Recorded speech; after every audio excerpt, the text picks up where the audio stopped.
Welcome to Megabucks Radio. Conversations with successful entrepreneurs, sharing their tips and strategies for success. Real-world ideas that can put Megabucks in your bank account. Here's your host, Nina Hirschberger.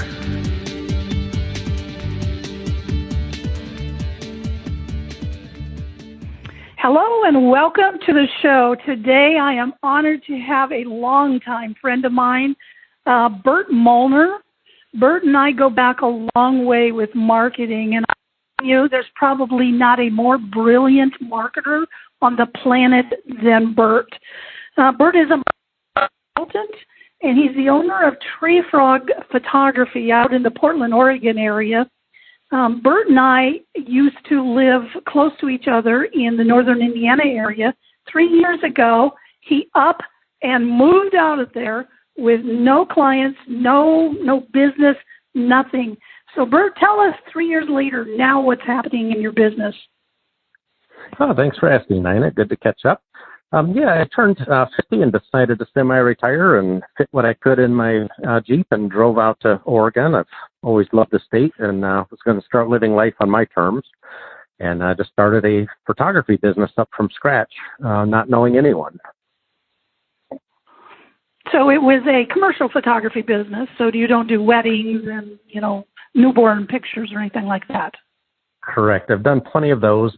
Primarily, probably real estate is 75% of it, and then business marketing, another 25% to help businesses get their messaging and attract the right kind of clientele.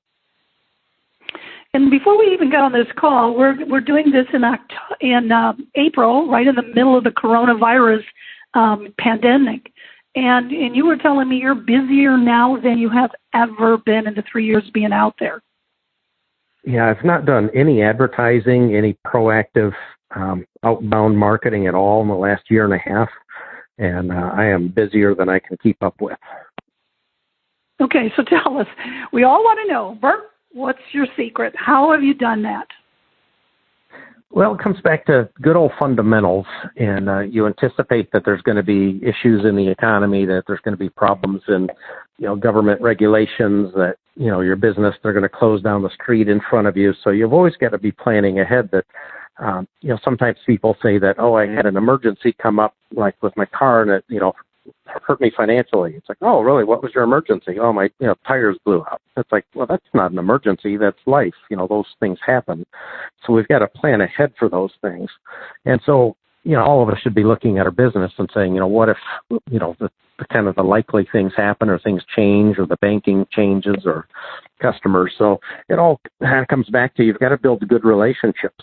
And when you build good relationships and you help people and help them solve their problems, you're the first person that they turn to when they don't know what to do or how to solve a problem in their business or in their home life.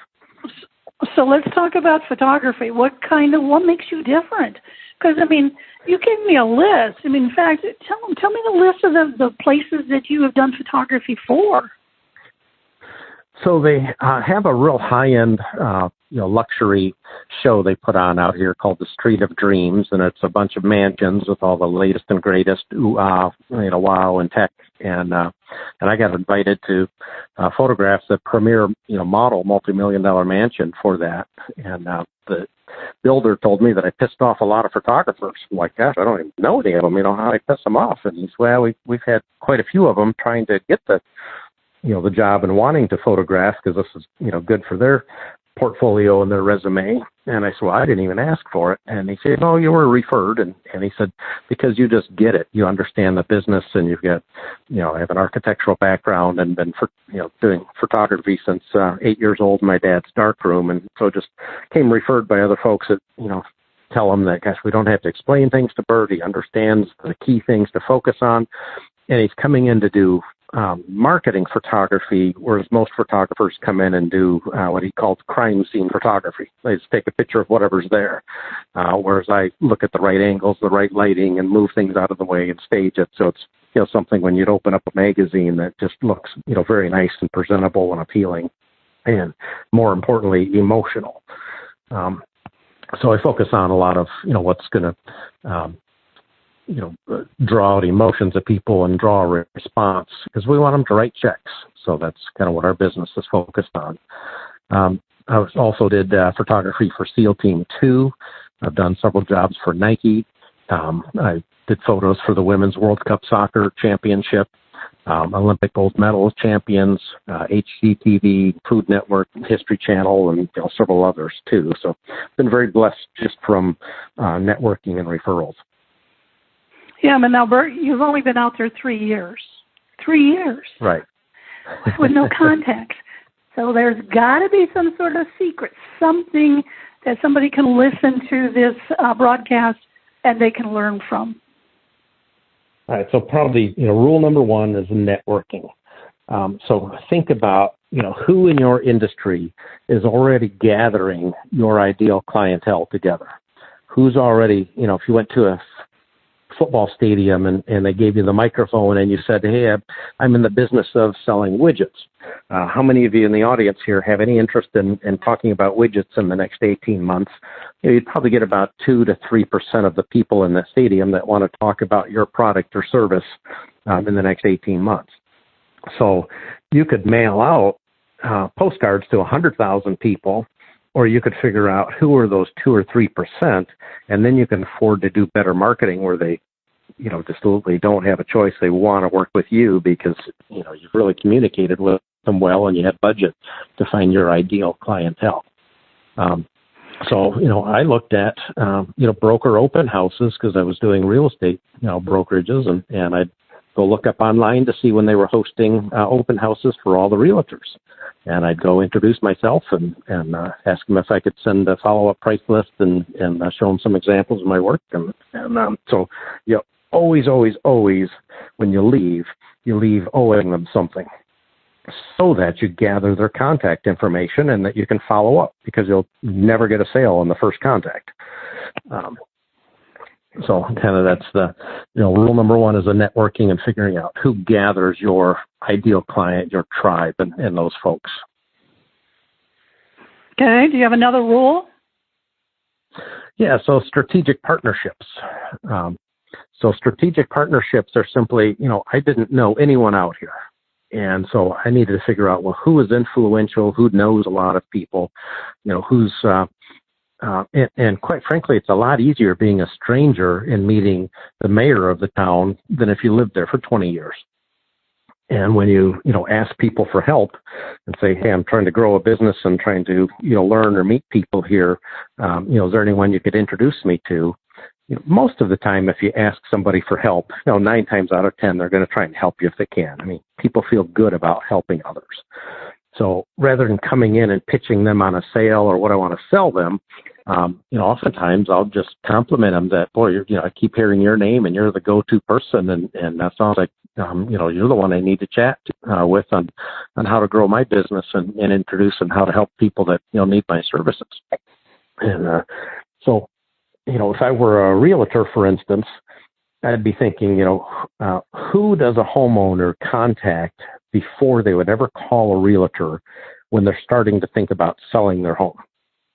An obvious one is going to be their banker, their mortgage person. But a less obvious one is going to be the carpet cleaner, the home handyman, a window replacement company, a painter, a garage door repair company. Those are all folks who are going to get that information that somebody's interested in selling their house before they're ever going to call a realtor. So if you can form a strategic partnership with those folks, because, if you're a realtor, for instance, you need those kind of services for your clients, so you're able to help them and have referrals. And in the same sense, you want them to give you a heads up and make them look good, when they find out that someone's replacing their windows because they're getting ready to sell, or someone's, getting their carpets cleaned because they're getting ready to sell the house. So networking. So you went out and you met with a lot of people. You went to the broker open houses. You created those strategic partnerships. So you did stuff. So a normal photographer would just say, well, I hope they call me. I've got a website. I got my business cards. And now I'm going to use the hope method. And you said, no, that doesn't work. Right. So, again, if you help other people, and don't expect a return, that comes back to you. So, if I found out that a realtor was trying to attract new clients, basically anyone in sales is always trying to find ways to attract new clients. So how can I help them? Well, one way is I could offer free headshots to all the other, realtors in town that were coming to their open house and give them a professional headshot. And, hey, I'm meeting people who need my services. I'm helping my realtor, my client out, who's trying to attract and get a bunch of other realtors to the house they're responsible for listing, and they need, a lot of realtors to come look at it. So it's that strategic partnership. How can I help them? How can they help me? Who else is going to know about people who need photography or, businesses? So, I always stop into businesses as well. So when a dentist opens up a new office, I stop in and congratulate them or send them a card. Hey, it looks like you have a beautiful building. Congratulations. And, oh, by the way, I do photography if you need to get some professional, look and feel out there to share the news. Okay, so go ahead. Let's kind of maybe transition, because I really want these to even be ideas, because you're so smart. Ideas for maybe local businesses. Let's pretend you own a restaurant. I mean, any ideas how you can take what you've done to grow your photography business and be as busy now as ever, and for a restaurant who might be struggling, or a dentist who might be struggling, or a chiropractor? We all think in pictures. So imagery is probably the most important part of your marketing and strategizing. So, if you're doing, like on a house listing, you have pages and pages of details, 3-bedroom, 2 baths, such and such school district, and, yada, yada. But when we research and study, you've got to know your business. You've got to research the stuff. What I came to find out is that they only read 26% of the information that's written. So a realtor is just wasting their time writing all these beautiful descriptions when it's really the pictures that people look at.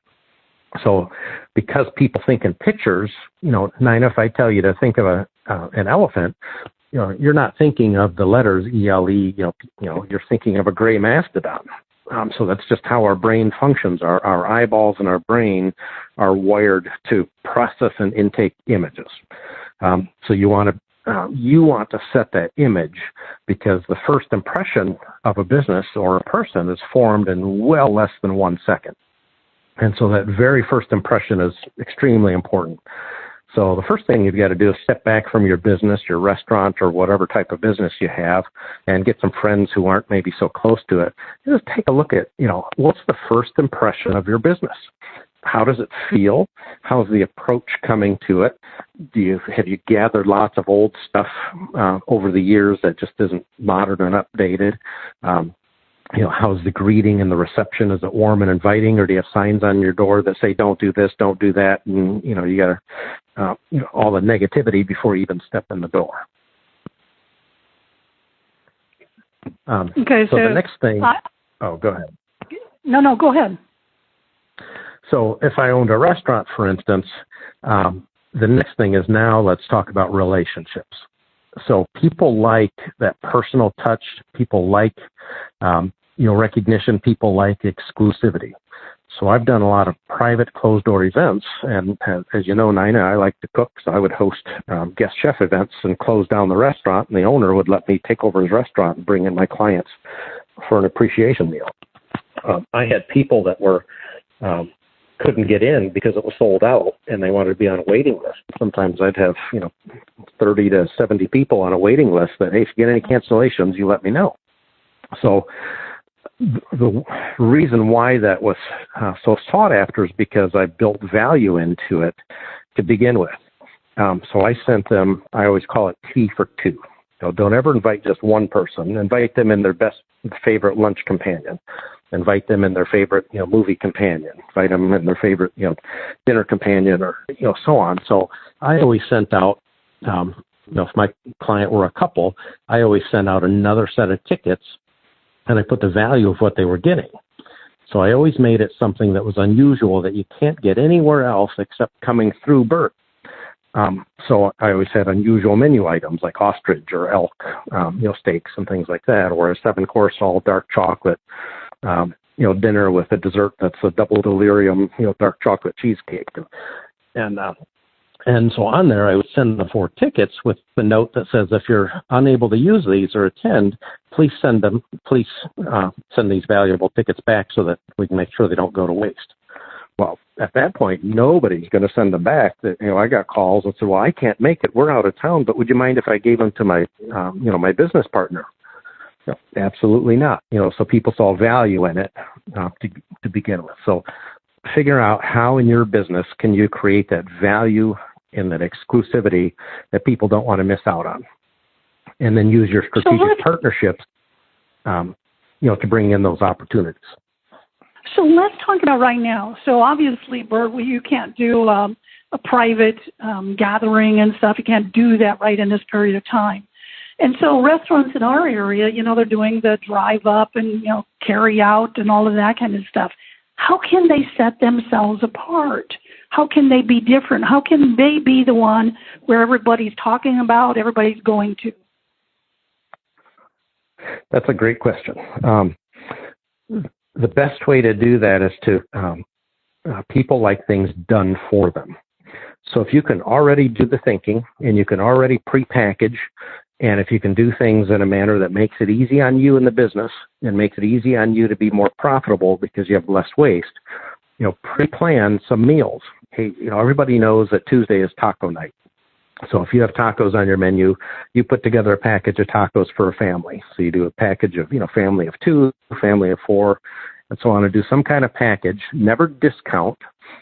Discount is just a race to the bottom. Always add extra value that you get. If you order today, you get something extra. You get something additional with it that they normally wouldn't get. And then you have that convenience of saying, hey, don't forget Taco Tuesdays. Tomorrow we have dinner all prepared for you. Just call us with your credit card, and we drop it off at your door with a knock and all, hands-free. If we're still in a situation where, we can't socialize and things like that, or, come in and pick it up and you're ready. Another thing to look at is, we can have a make it at home option, that we've got all the ingredients put together from your favorite restaurant and Mamacita's, recipe from, that she brought back from the old country in Italy and with our local, authentication.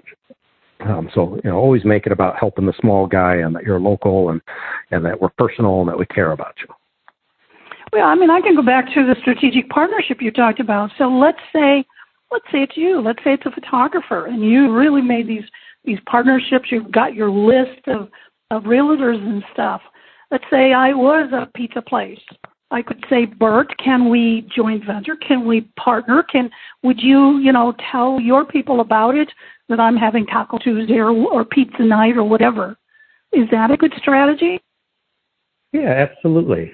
Another thought is that, the owner of the restaurant or a chef, something like that, prepackage. And one of them I did was I found out that the doctors no longer got to have the nice dinners out with their spouses from the pharmaceutical companies. New laws, new rules, so they could no longer, buy their business, as the government called it. So the wives no longer got to go out to these fancy, nice dinners. So I held an event at a private home theater company, and I brought in a chef to teach 7 ways of how to cook shrimp. So now, it was all for doctors. So it was, private, it was exclusive, nobody else could get in. And so now we're teaching the wives, not only, we're giving them great shrimp, and they get a night out with the doctors, doctor's event that they missed, they haven't had in a year. But now we're also teaching them how to do that, and we're sending them home with the recipes with all my business logos and my business contact on it, that every time they pull out the recipe, oh, yeah, that's right, man, we had a great time at, Bert's event. So a restaurant owner can have these cook-at-home meals all ready to go if you can't have it ready in the restaurant. And we're going to do an online cooking course at 6 o'clock Tuesday night, how to make authentic tacos, and have everything in it in the package, and have already delivered the, early in the morning or that day, so that tonight at 6 o'clock, and it's, and we'll record it. So if you need to watch it tomorrow, you can do that. And we can just teach them how we do it in the restaurant and how Mama taught us. Oh, that's a cool idea. Interactive. Yeah, you're interactive, you're personal, someone's teaching them how to make great food that they don't know how to, and so on.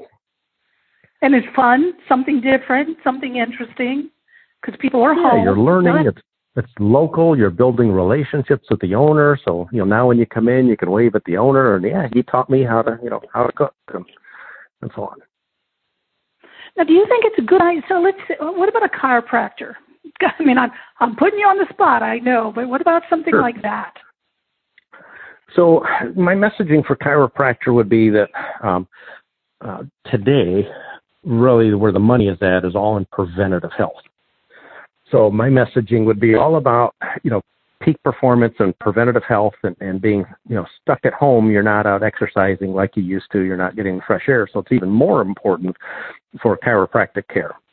And so since you can't come into the office, again, I'm going to teach an exercise class that every morning at 6:30 a.m., wake up with Julie, and we're going to teach you some preventative measures that'll get you through your day, especially since you're going to be doing a lot more sitting these days, until we can get back to normal and get you back in and get you the full tune-up.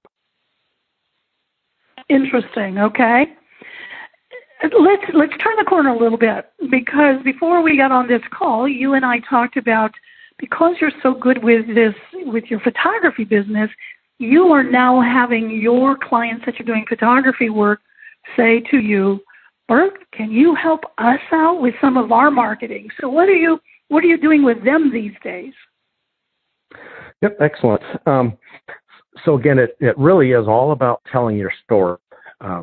I enjoy when I go into a restaurant and you open up the menu and I've never been there before, or I'm in a new town, and it tells me the story about how they started their restaurant, what they're all about, and why they do the kind of food they do, and maybe even the hurdles or those kind of things. And I get to know their story, and it's kind of like wine too. I mean, people get so fussy about wine and the type of wine and the taste and the flavors and the smell, and they get all uptight about it. But at the end of the day, it's just grape juice in a bottle. So what really matters is the stories and the people you were with when you had it. So in any kind of business, just absolutely, you've got to make sure that those stories and the people that you were with get shared with the kind of clientele that you want to attract. And you also want to kind of use those stories to repel the kind of clientele that are not profitable and that are a pain in the butt to work with, and that the kind of jobs you really don't want to do. Now, that's not to say that if someone comes to you and needs help that you shouldn't help them. But what I'm saying is, figure out and look at your business. Who's the kind of clientele that's ideal for you? Where your skill sets match up with their needs, where the type of work you want to do is the most profitable kind of work you can do, and try and figure out in your business, what is it that other folks that do my type of business cannot do? Because let me tell you, everybody's a photographer, right? Everybody's got their new fandangled cell phones, and every realtor's trying to do it themselves. Why hire a photographer and pay, hundreds or thousands of dollars when I can just do it myself? So you've got to figure that story out about, what makes you different and unique. So, you've got to have decent quality work. But quality is not enough. You've got to then figure out what makes yours more valuable, even if it's at the same price as everyone else's, or if everyone else is cheaper. Why would they want yours? So what's that trust factor, that reliability, the extra service, and really anything you can do for personal service and custom service and relationship building. If I had a dry cleaner business, or if my dry cleaner moved across town, and to get to them, like in Portland here, to go across town 7 miles is anywhere from 22 minutes to 3 hours and 60 minutes, depending on the time of day. So what would make me as a customer drive that horrible drive and go past 10 other dry cleaners who may be at a cheaper price to go to my guy, the one who knows me, who takes care of my things, who I can trust with my expensive garments, and who will, if he sees something, will just take care of it. Or if she sees a loose button or a stain that I didn't ask about, just handles it. So again, it's the personalization and the stories. Capture that story. So what kind of story have you done for your photography that did set you apart so much? Primary thing is I created a visual catalog. It's a 24-page visual because I'm in photography. I should have good visuals. And I created it as not only a paper copy, nice magazine quality, but I also created it as a digital flip book on my email so they can flip through. And, really at the end of the day, Nina, it is just a long form sales letter. Here's all the things you need to look for in quality photography. Here's why you don't want to do it yourself. Here's all the problems you can run into. There's this French term called contre-jour, which is against the light, and it's the hardest thing to photograph is in a, 4 walls with a little hole poked in the sun with the in the wall with the sun shining through. It's just hard to get a good photograph like that. So that's why you need the experts, and that's why you need, higher and more professional equipment. So I was just kind of telling them all the reasons of why, if they try and do it themselves, not only are they going to lose customers, they won't get referrals. So you need high-end professional photography to get your referrals, to sell at the higher prices, and to sell quicker. And then I need to back it up with statistics and research and brain science. So your clients out there have seen your work, see that photo book, seen all of that stuff, and you are now even doing marketing consulting for people you've been done photography with. Tell me what's happening that way. Yeah, so one of my clients did some photography for her. She owned a business, and she was trying to grow the real estate firm and hire realtors, and I started doing her photography and then started doing exclusively all of her work. And she went from being 763 in the town for rankings to now she's number 27, and that's in a year and a half. And she tells me, Bert, it all comes down to the marketing and the image, because I can trust you to just go do your thing, and you make me look good. And that's brought me more referrals. And, you're not an expense to me like other photographers were in the past. You're actually a profit center to me. Because you're looking at the idea of marketing that thing, and so you take the pictures from a marketing idea, from a marketing eye, is what you're saying. Yes, as opposed to crime scene photos of just coming in and snapping in the doorway or, just trying to record the room. I'm trying to, make it where someone can imagine themselves sitting there and enjoying a glass of wine and looking out over the view and say, wow, this is the place I want to be. So I really make the whole presentation is all about the lifestyle, not about the studs and the shingles and the square foot price. Interesting. Well, is there any stories of businesses that you're seeing that are doing really creative things right now in this pandemic? So I stopped in an automotive repair shop, and they were putting in new air conditioning, Freon stuff for me, and they said, so, how's your business been in this, shutdown or pandemic stuff? And they said, oh, we're way down. And so I'm kind of asking you, well, things are going to be different going forward. I mean, we are not going to do business like we have, like we have the past couple of years. Our business going forward, we're going to be in a very new economy, and we're going to be in a very different type of business atmosphere. So, for my real estate clients, for instance, that means that they need more video walkthroughs and more virtual types of things and 3D floor plans as opposed to just pictures.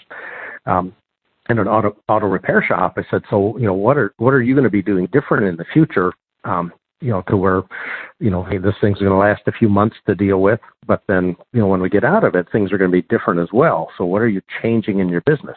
And he's like, well, I spent a lot of time thinking about that and we're trying to come up with those solutions and the answers. I'm like, well, that's actually what I do. I do business marketing, and so I help tell that story. So now is a really good time to look at your business and really think about what is the most profitable part of my business.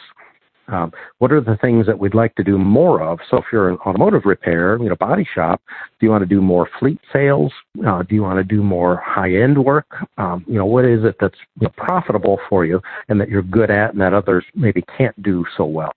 And then who are the kinds of clients, again, that you want to repel that are not profitable and that are kind of a nuisance and a pain in the butt to work with? So we need messaging that isn't attractive to them. And then also, again, just how do you communicate? So back when you and I lived in Indiana, there was a local school district, And they were just got some new awards that they were ranked number one in several states for that school district.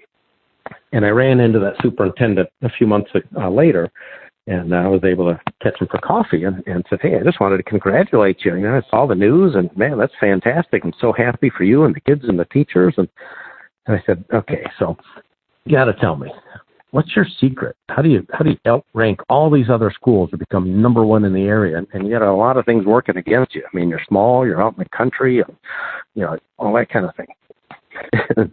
He almost kind of laughed like a big Santa Claus laugh. And he said, I wish I could tell you there's a secret. He said, all these other schools around us, I know them. I know their superintendents. I know their teachers. I know a lot of the parents, and they have really good teachers. They have award-winning, students. They have, all the things that we have. So the difference is we hired a publicist, and our publicist just did a better job of telling the story when a student won an award, when a teacher did some breakthrough, new, studies or research or experiment.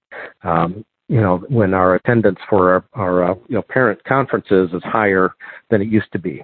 We just share all that good news, and that gives our community a lot of confidence, and then they start bragging about it because they want their kids to go to the best schools. The teachers want to teach at the best schools.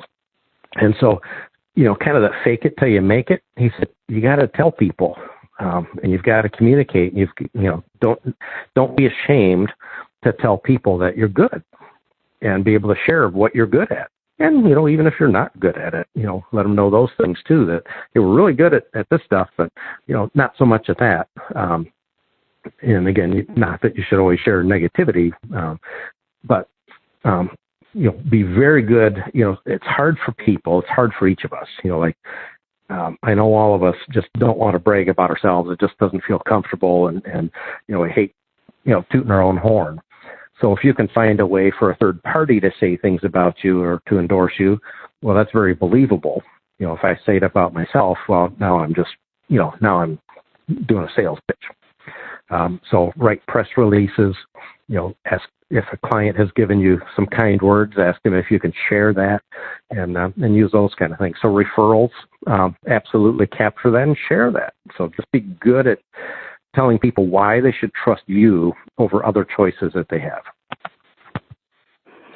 Wow, you said a lot there. So if I could just kind of summarize, I think that's a big takeaway. So it doesn't matter if you're a dentist or a restaurant or a chiropractor or an auto repair or a tutor or whomever it is, it might be worth knowing all of your local media, getting a list if you're local business, and also then sending out press releases, letting them know what's happening, and also then doing it on a nationwide basis. It reminds me of a story. I met a guy who has a construction company out of Rhode Island, and for about a year, this guy went on, and it was a high-end construction company. He only did a couple things. One was very high-end kitchen makeovers. We're talking an $85,000 to $100,000 kitchen, high end, and roofs. I don't know why roofs, but those were the two things that he specialized in.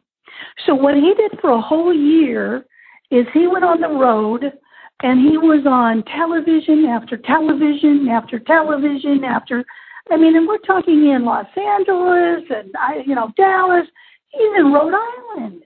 Why in the world would he do that? And what he told me is he became the celebrity because, of course, he took all of that media and linked it onto his website. So it was overwhelming proof of who he was and, what he did. He said, I knew I wasn't going to get any business by going to L.A., but I knew it was creating that celebrity status for me. When I said, tell me about who you've done business with, you told about this company and, the Olympic team and this. Those are really important kind of status and celebrity kind of things.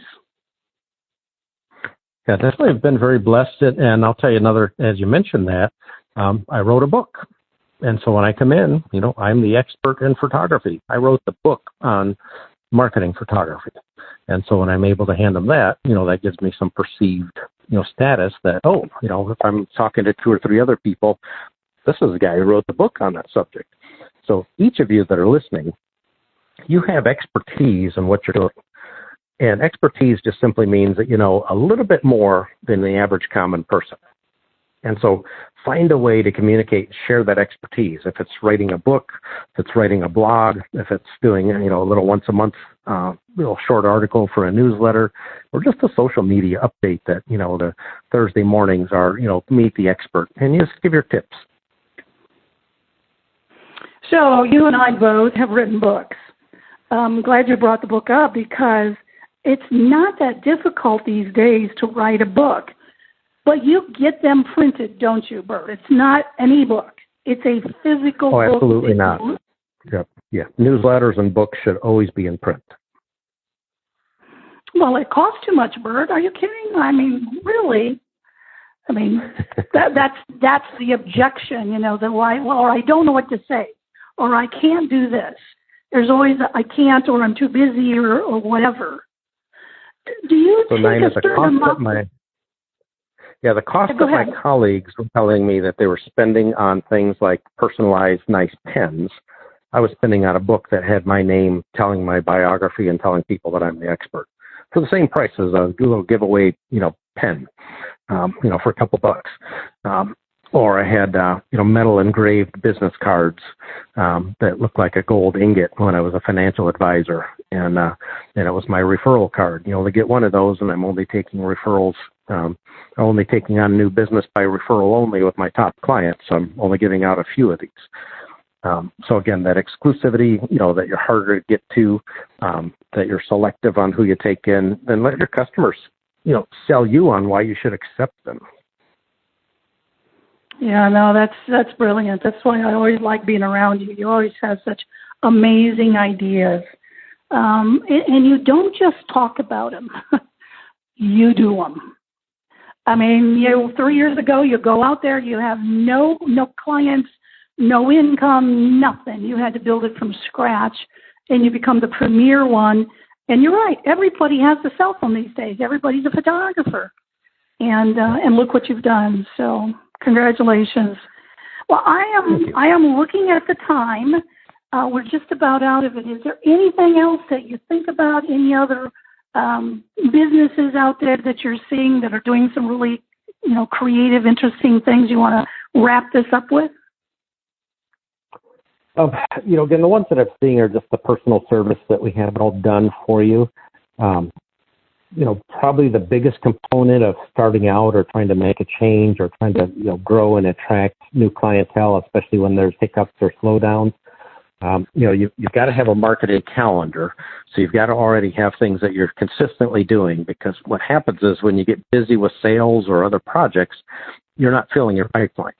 And then all of a sudden when, the checks quit and the profit's all done, you've been so busy from helping a lot of business, and all of a sudden you're out of work and you got to spend the next 3 months trying to attract, new business. So you've got to consistently have a marketing calendar where you're consistently communicating with people, through a printed newsletter, through your social medias, through phone calls, through, mailings, going out meeting in person. So the marketing calendar is extremely important. And the second aspect of that is you've got to be educating your ideal clientele on why they need your service and why you add the most value out of anything, including doing nothing. Yeah, no. So your marketing calendar, is it a physical calendar that you actually write or type on and you have posted in your office someplace? Yes, so I know I have it electronic, so I know that Tuesdays and Thursdays are my social media messages, and one is educational and one is fun. What I've kind of found is very much like newsletters. If you're a dentist, people don't want to hear constantly about, why you need a filling or why your fillings are, on special this month. So your newsletter and your social media marketing especially, it's a social platform. So be talking about your staff, that, one of your staff just got a new puppy for their kid, that they won an award, that the doctor just came back from new training, that you just got a new high-tech equipment that's cutting edge. So you want to be very much educational and fun. You want to be kind of the interesting, fun outlet to go to, and then also, where you then become the authority. So only talk about your business things on that type of platform, newsletters and social media and that. I recommend don't talk about business except for about 15% of the time, and all the rest should be educational, informative, fun, and it can be related to the type of business you're in, but it doesn't have to be. Wonderful, wonderful advice. Well, Bert, thank you so much for taking. I know you're about ready to go out, some 1,000-acre something tomorrow and do some fun stuff. Yes. Yeah, looking forward to it. Going to get up and do my social distancing and getting up in the mountains and out in the wilderness for a few days. That's awesome. So thank you so much for being part of this and giving your wisdom. It's amazing. So until next time, remember, strategic partnerships, networking, helping others, and stopping in and congratulating businesses and all sorts of ideas. Now is the time. Thank you for listening to Megabucks Radio with Nina Hirschberger. To learn more about the resources mentioned on today's show or to listen to past episodes, visit megabucksradio.com.